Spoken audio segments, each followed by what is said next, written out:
तर काल काय विषय झाला तुझा? काल मी 7:30 वाजता जाताना पेट्रोल लागलं गाडी 450. बर. आणि इथून आता मी फक्त सकाळी पोरग्याला पण बालिंग्यात गेले दवाखान्यात, तर पेट्रोल संपले.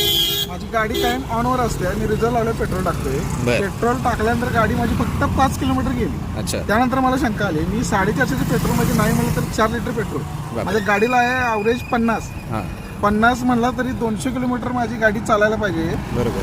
त्यातले 5 किलोमीटर माझी गाडी गेल्यानंतर मला शंका आल्यानंतर मी आता विचारायला गेल्यानंतर त्यांनी नाही तशी उत्तरं उलट दिली की CCTV चेक करतो, पेमेंट आमच्याकडून केले, तुम्ही पावतीच घेतली नाही का, पावतीवर सगळं डिटेल असेल. आतून पुढे मी चिठ्ठी घेतल्याशिवाय पेट्रोल अजिबात टाकणार नाही, कारण त्याच्यावर मेन्शन असतं की तुमच्या गाडीत किती पेट्रोल टाकलेलं आहे. याची मला आता काय झालं?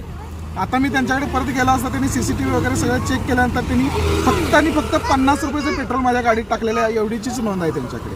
कसं झालं काय म्हणजे त्यात एंट्रीच नव्हती? तर एंट्री 450ची एंट्री अजिबात नव्हती त्यामध्ये, त्यात फक्त 50 रुपयाची एंट्री होती. त्यांनी कसं पेट्रोल टाकलं, 450चं 50 रुपये कसं झालं हे काही कळालं नाही.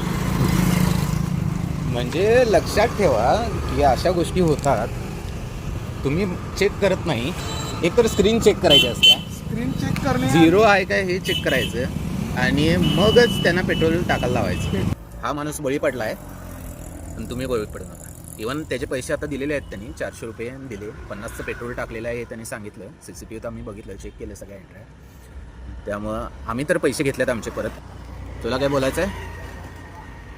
सावधान राहा, सतत राहा. डायरेक्ट हेलाच गेलास की तू.